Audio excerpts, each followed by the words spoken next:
Welcome to Vermontitude, a collaborative effort between Great Eastern Radio, the Brattleboro Reformer, and BCTV to bring you the stories behind the stories on the topics you want to learn more about. Because there's always more, so there'll always be Vermontitude. Hosted by me, Peter Fish Case.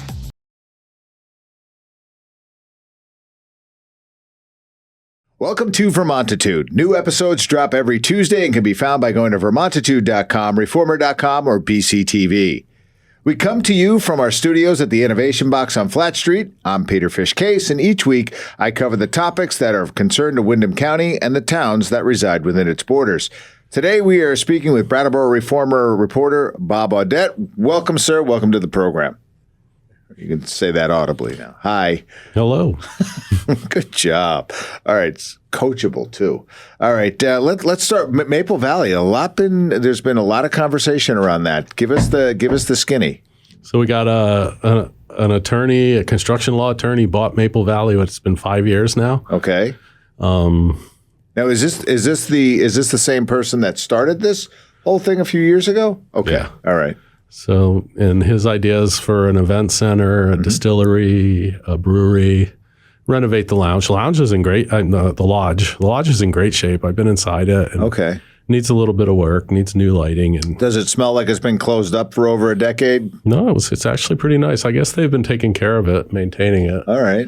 And he needed to get an Act 250 permit. This whole discussion about whether it was even Act 250 permit was even applicable, because Maple Valley came into existence long before Act 250 was enacted. Okay. But there was an Act 250 permit issued in 87 to change the pitch of the lodge's roof, and that never happened.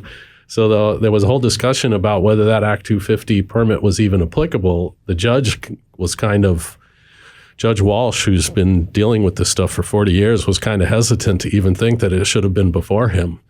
And towards the end, so I probably should back up a little bit. I jumped all the way to the environmental court. So they applied for the Act 250. They got their Act 250. It took 1,000 days. And the commission said, yeah, you can have your Act 250, but you can't have outdoor music. And because you can't have outdoor music, you don't have to use that overflow parking lot that's on the other side of Route 30 along the river. And then we don't have to worry about the whole environmental issue of using a parking lot on the river.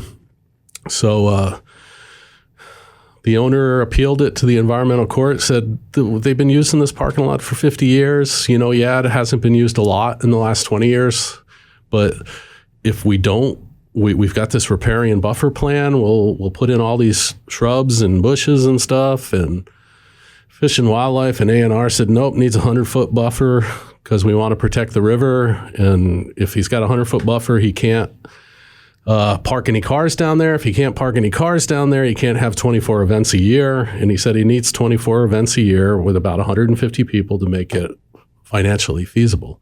So let me ask you a question now. So there's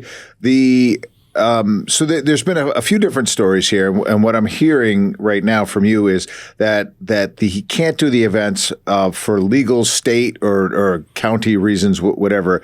When I originally understood it, it was more kind of the people in the surrounding areas that were sort of killing that thing. Is that not? No? No, not at all. And it's a state thing. The town already approved it. The town approved it like a couple of years after the property was purchased. Okay. But and he wanted to do outdoor music 24 times a year. And when the District 2 Commission is basically a citizen board of 3 people. They go around and they review Act 250, and they get help from A&R and the National Resources Board.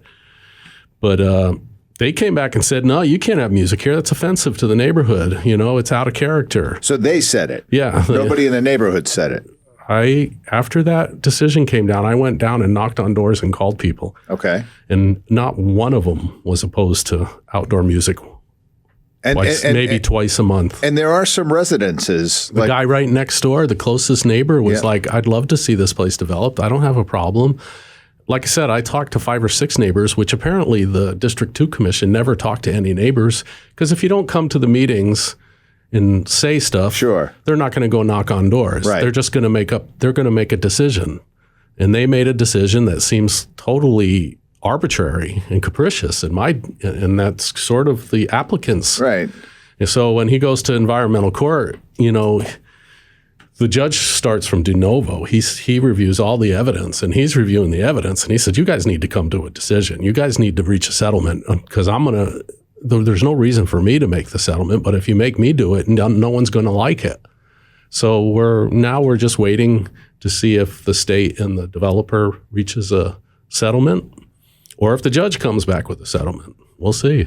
It's strange, and I guess I'm just going to throw opinion in here, and it seems like this is a real part. Like, will be a nice little economic driver for the area, a little economic boost, even 24 times a year, another place for people to go, to gather, to do things, and this doesn't seem to factor in on a state level at all. Well, it should, but you would think that there needs to be a balancing act between the economy and the environment, and to have something sitting there for the last 20 years, right. It's just vacant. Yep.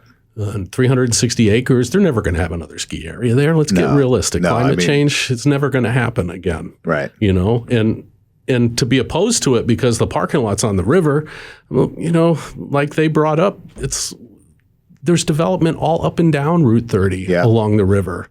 So you're singling him out. And the state's like, well, we have to start somewhere. And the judge says, no, you don't have to start somewhere. So the judge sees this as a thing that would be good. Well, the judge doesn't see it that way. The judge looks at it and says, does the state have the authority to issue this Act 250? And was it arbitrary and capricious? Okay. That's the decision.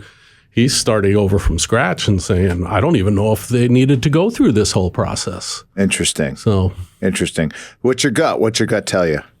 My gut tells me is there's going to be a settlement. Yeah. And that place will be open in another year or two. I hope so. It would really be good to see some life back there. It's been just it was this great thing 20 years ago. Has it been closed that long? Yeah, there was a couple of attempts to do things there, but nothing ever happened in the last 20 years. Wow. Yeah. All right, let's jump to you did another story on DCF and families. Tell us a little bit about that. They had a little celebration at Winston Prouty for foster families and asking people if they would volunteer to not necessarily just be foster families, but be temporary homes or even support for foster families. So they're always looking for people to help out. I think there's maybe 1,300 kids in Vermont that are in the custody of DCF, which doesn't technically mean they're in custody. Right, they're in a foster family or they're in their own home under supervision. They might be in a kin, like with grandparents, or they might be with a neighbor, which is called kith and kin, I believe, or non-kin. And they're always looking for people to help out. And, you could be a foster for 30 days. You could be a foster for 30 years, Okay. And you never know how it's going to turn out. And so that this whole thing was more of a drive to kind of, here, we want to celebrate those who've been doing it. We want to attract more people into it. The foster system is, I believe they're not asking anybody to do it for nothing, correct? They're just looking for people. No, I'm pretty sure that you get reimbursement for expenses. Right, of course. Some sort of a stipend anyway for doing that. I mean, it is work, and if you can, you're feeding, you're clothing, you're transporting. Why shouldn't? Yeah, and these are children that have been traumatized in their families. Right. So why shouldn't people step up, and why shouldn't they get paid to cover expenses? Exactly. All right. So, and was there any other information, like where can you find information if you are interested in doing that? Yeah, there was information in the article. Okay. You probably could find it also just by Googling Foster Family, Department of Children and Families, Vermont. Okay. All right. General John Stark. Yeah. That's a guy. Yeah. He had himself a little wife, too. Molly. We all know her on this side of the river. We all know General Stark, too. This was kind of a pet project of Michael Abbott. He's been a representative from Hinsdale for a long time. And he decided that General Stark and Molly Stark, they both share Vermont and New Hampshire. Yep. And they said this is a great connection between the two states, and the brand new bridge, which is hopefully be open next year, is a great new connection between the two states. So General Stark, he rallied, before the Battle of Bennington, he was actually at the Battle of Bunker Hill, and he helped turn the tide there, even though I think we lost that one. I think so, yeah. But he helped there. Can't win them all. No. He was actually a Rogers Rangers, which is kind of a historic thing. The Rogers Rangers were the root of the Army Rangers. But he was captured by the Abenaki, and he and his co-prisoner had to run a gauntlet. And this is according to his memoir, so I don't know how true it is, but supposedly he took one of the tools away from one of the warriors and started beating the Indians up. And the chief was so impressed, he said, "Hey, you want to stay with us for the winter?" And then they released him back into the wild. We call that an Italian Thanksgiving in my house. And so he did he rallied his troops in Bennington. The Battle of Bennington was actually in New York State. Right. And I think it was General Coyne was coming down. And the idea was to separate New England from New York. Right. And he rallied his troops, and he basically said that they're the Tories. If I die tonight, Molly Stark will be a widow. Let's not let that happen, boys. So they rallied the troops, and they were able to stop the Brits, which was a precursor to the British defeat in Saratoga, right, with General Burgoyne, I believe. And about 30 years after the war was over, General Stark was invited to a reunion of the combatants, and he couldn't make it because of ill health. And he wrote in his letter, "Live free or die, there's fates worse than death." And then 130 years later, part of that became the motto of New Hampshire. Look at you doling out the history lesson here today. Well, hey, I had to write the article. Right. And, and Mike Abbott and the legislature and the governor all agreed that this was great, that there's this connection between the two states, that General Stark and this brand new bridge, brand new connection between the two states. Yeah, let's name it after the Live Free or Die General. Yeah. No, it was a good, I didn't get a chance to read the entire article as we discussed. Shame on me. So sorry. But it was, I wanted to talk about it because I did. I like that. I like that connection that the twin states are now connected, at least through that bridge and through this name. And Molly's well known on this side. I mean, we have the state park. There's Molly Stark Elementary, I think, is in Bennington. Yep. And Molly Stark she opened her home. She was a nurse. They opened their home to take care of Revolutionary War combatants. She did a smallpox clinic. So she was well known in her own right. Yeah. So it's nice to have. It's the early version of the Ben Affleck, Jennifer Lopez, the Benifer. I don't know. I don't know where you're going with that. You might have to cut that. Nothing gets cut from Vermontitude. An interesting thing was I read that Molly Stark, I think her maiden name was Elizabeth Page. She was a daughter of Puritans. Oh. So I did not know that I didn't know that either. Yeah. But just a little interesting tidbit to throw in there that I learned. Yeah. We like to learn. Anything we're working on that is worthy of early release? No. I mean, there's a few things I'm working on. I'm not ready to share anything right that's now. Fair enough.